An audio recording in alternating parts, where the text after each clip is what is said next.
হরে কৃষ্ণ, রাধে রাধে। কেমন আছেন সবাই? আজ মাঘী পূর্ণিমা শেষ হতে চলল। এই পুণ্যতিথিতে আজকে কিছু গুরু শিষ্য সম্পর্ক, পিতা মা পুত্রের সম্পর্ক বা কন্যার সম্পর্ক নিয়ে বলব। সবই গুরু, পিতা মাতাও গুরু, শিক্ষা গুরুও গুরু, দীক্ষা গুরুও গুরু, এছাড়াও আরও নানান রকম গুরু হয়।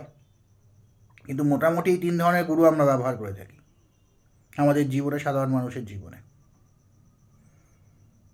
পিতা মাতা এমন এক গুরু যা আমাদেরকে পৃথিবীতে চলনসই বানায়। তারা আমাদেরকে পৃথিবীতে চলনসই বানান। তারা এই ব্রহ্মাণ্ডকে চিনে তাকে ব্যবহার করে তার মধ্যে বেঁচে থাকার যোগ্য বানান আমাদেরকে। মাতা ওই গঙ্গা মাটি তুলে আনলে যেরকম জলওয়ালা মাটি থাকে সেটাকে শুকিয়ে তাকে আকার দেন। সেই আকারে প্রাণ প্রতিষ্ঠা যদি ছেলে হয় তো বাবা করেন, যদি মেয়ে হয় তো মাই করেন। এবং মায়ের ভূমিকাটা অনেক বড় আর কি। বাইরের জগতের সঙ্গে ছেলেদের যেহেতু বেশি ইন্টারাক্ট করতে হয়, এখন অবশ্য মেয়েরাও করে, আমি তাতে কোনো খারাপ বুঝি না, সেটা পিতা শেখান আর কি।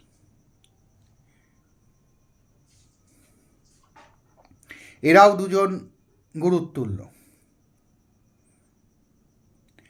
অন্যদিকে শিক্ষাগুরু, যারা আমাদের শিক্ষাদান করেন, বিদ্যা শিক্ষাদান করেন, তারাও আমাদের গুরুত্তুল্য।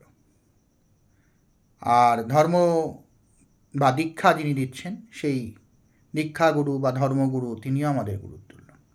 এই পিতা মাতার তুল্যই পিতা এবং সন্তান বা মাতা এবং সন্তান বা কন্যার সঙ্গে যে সম্পর্ক, এই একই ধরনের সম্পর্ক বাকি দুজনের সঙ্গে হওয়া উচিত।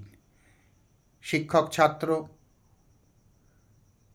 দীক্ষাগুরু শিষ্য, বাস্তবে কি তাই হয়? বাস্তবে আমরা দেখি পরিস্থিতিটা পুরো উল্টো। আমরা যখন ছোট ছিলাম, আমার ছোটোবেলার ঘটনায় একজন শিক্ষক আমাদের বাড়িতে পড়াতে আসতেন, গৃহশিক্ষক তিনি। তার বাড়িতে গিয়ে আমি প্রতি সপ্তাহেই প্রায় তার বাড়িতে যেতাম। আমি ছোট ছিলাম, ছোট থাকাকালীন তিনি পড়াতেন। তার বাড়িতে আমি প্রায় প্রতি সপ্তাহেই যেতাম, থাকতাম, খাওয়া দাওয়া করতাম। তার বয়স যেহেতু কম ছিল, সে আমার কাছে দাদার মতো ছিল। একটু বেশ হয়তো বেশি হলে কাকা, বাবা, জ্যাঠা, মামার মতো হতো। কিন্তু সম্পর্কটা সেরকমই ছিল, আত্মিক ছিল। সেই আত্মিক সম্পর্কটা এখন প্রফেশনালে চলে এসছে। তাই জন্যেই সেই মূল্যবোধগুলো হারিয়ে গিয়েছে, সেই পজিশনটা হারিয়ে গিয়েছে। সম্পূর্ণটাই অর্থনৈতিক ব্যবস্থার মধ্যে চলে এসছে, বাণিজ্যিক ব্যবস্থার মধ্যে চলে এসছে। এবং বাণিজ্যিক ব্যবস্থার মধ্যে আসার কারণটা আমি আগেই বলেছি। সবই এরকমই হবে, আমার অন্যান্য ভিডিওতেও আছে একই কথা। পাপের প্রকোপ বাড়ছে, অর্থের মায়া এবং লোভ বাড়ছে, তার সঙ্গে সঙ্গে বাড়ছে কলির প্রভাব। প্রবল রূপে রাহু কলি একসঙ্গে হাত ধরে মানুষকে বিপথগামী করছে। আমি যে গৃহশিক্ষকের কথা বলছি, তিনি নানান রকম গিফট আমাকে মাঝে মাঝে দিতেন। আমি তার বাড়িতে খেতে যেতাম, থাকতাম। বেশিরভাগ সময় দুপুরবেলা বাড়ি আসতাম না গেলে। এর জন্য তিনি কোনো এক্সট্রা চার্জ করতেন না। এখন এটা ব্যবসা নয়, তার সঙ্গে আমার একটা সম্পর্ক ছিল আত্মিক। সেই সম্পর্কটা এখন আর নেই। কিন্তু এটা তখনকার দিনে প্রায় অনেকের সঙ্গেই ছিল, অনেক শিক্ষকের সঙ্গেই তার ছাত্রের এরম একটা সম্পর্ক ছিল। ঠিক সেই রকম গুরু শিষ্যের সম্পর্কের মধ্যেও একটা সুন্দর মাধুর্য ছিল, যেটা এখন আর নেই। এখন কর্পোরেটের স্ট্রাকচার চলে এসছে, কর্পোরেট স্ট্রাকচার চলে এসছে। এই গুরু নামক ব্যবসার মধ্যে। গুরু একটি শ্বেত শুভ্র বসন পরে পালকির ওপর চেপে 8, 10, 15 জন শিষ্যের কাঁধে চেপে ঘুরে বেড়াচ্ছে।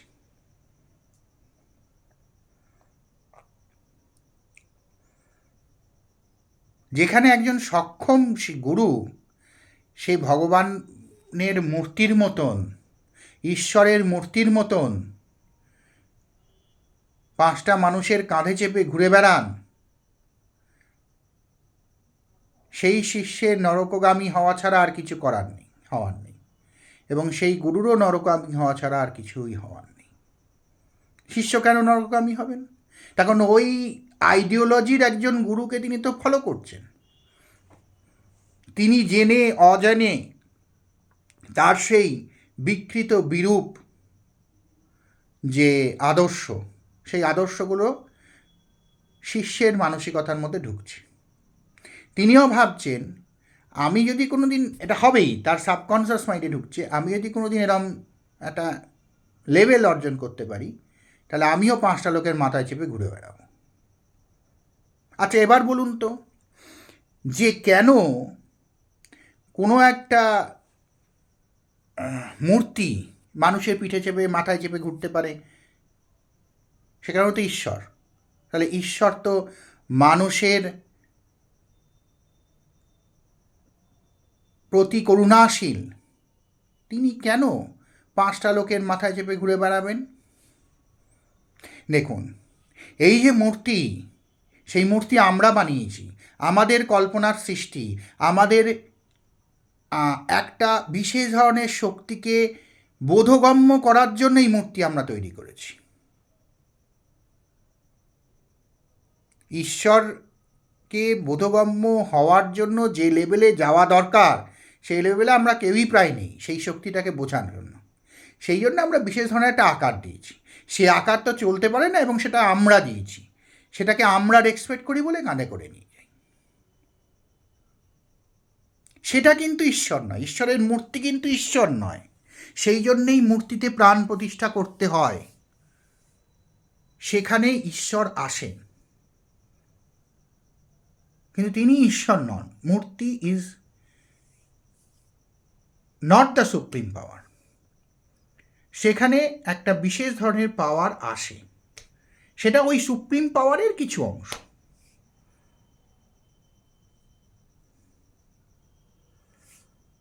যাই হোক, এটা অনেক হাই লেভেলের ব্যাপার, এটা বোঝাতে গেলে অনেক সময়, অনেক ঘন্টার পর ঘন্টা চলে যাবে। আবার দেখুন, এই ধরনের গুরু যখন অন্তিম সময় আসবে, তখন দেখবেন সেটা বিভৎস, ম্যাক্সিমাম প্রায় 99%। মাসখানেক, মাস দেড়েক, মাস দুয়েক, কেউ কেউ বছরের পর বছর বিছানায় পড়ে আছে। কেন?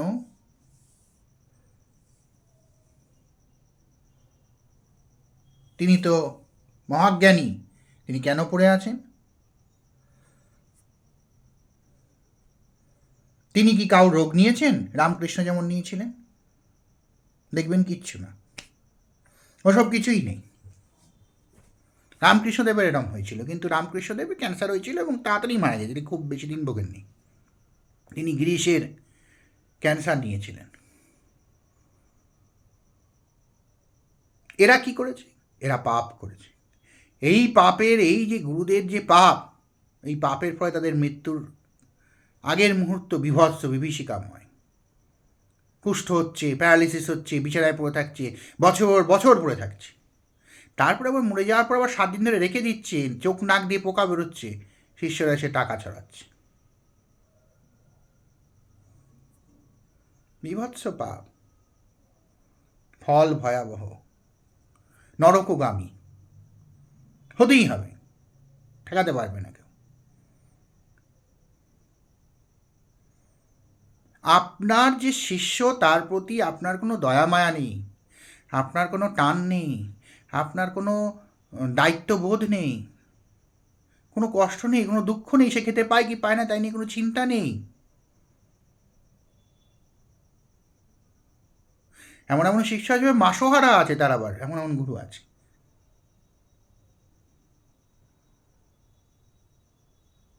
হ্যাঁ, কোনো গুরু শিষ্যের কাছ থেকে টাকা চাইতে পারেন। কখন? যখন তিনি তার নিজের সাধনের জন্য না, তিনি হয়তো মনে করলেন যে প্রতিদিন আমি 100 জন অসহায়কে খাবার দেব, বস্ত্র দেব, থাকার জায়গার ব্যবস্থা করব। এইসব করতে গেলে তো অনেক টাকা লাগে। সেই টাকা সে সম্পন্ন শিষ্যদের কাছ থেকে চাইতে পারেন। কিন্তু এর জন্য নয় যে তার নিজের জামা কাপড় ভালো পরবো, ভালো গাড়ি করবো, ভালো বাড়ি করব, বিশাল একটা মন্দির করব, এর জন্য নয়। কোনো ঈশ্বর বলেননি যে আমার বিশাল মার্বেলের বিশাল মন্দির হবে, আর সেখানে 10 টাকা খুচরো লোক নিয়ে 2 টাকা ভেট দিয়ে যাবে। 10 টাকার খুচরোর লোক এরম গাঁট থেকে খুচরো বার করে 2 টাকা কাপা কাপা হাতে ভেট দিয়ে যাবে। এটা কোনো ঈশ্বর বলেনি, কোনো ঈশ্বর বলেননি। ঈশ্বর কাঁদে, কষ্ট পান তিনি এই ধরনের কার্যকলাপ।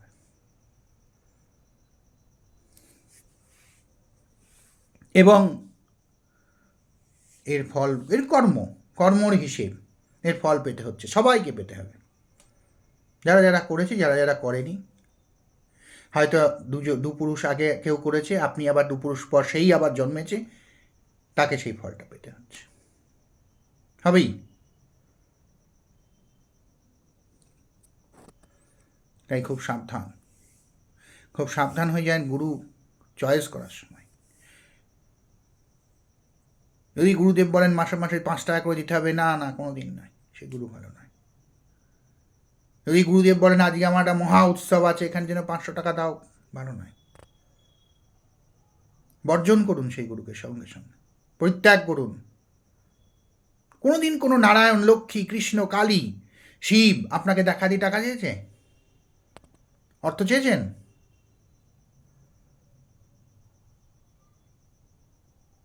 কারা অর্থ চেয়েছে?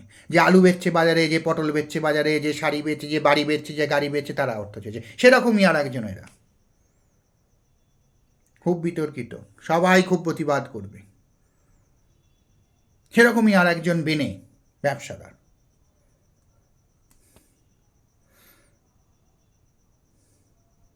কিন্তু ব্যবসাদার যদি বলতো ব্যবসা করি তাহলে ঠিক আছে, কিন্তু এরা ধর্মের আড়ালে করে বলে এদের যে কি প্রবলতম শাস্তি হয় তা কল্পনাতীত।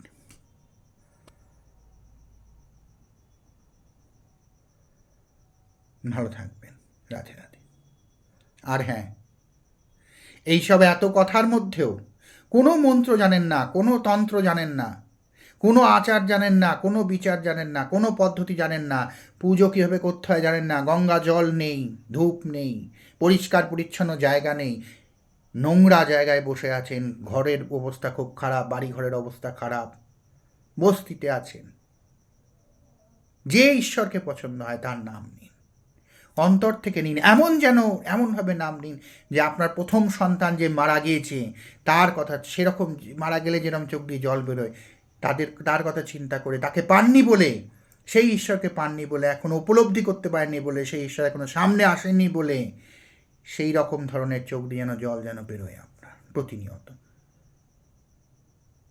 মুক্তি হবে। আজকে আপনি গুয়ের ওপর পড়ে আছেন, কিছু যায় আসে না, আপনার মুক্তি হবে, হবেই। ভালো থাকবেন, রাধে রাধে।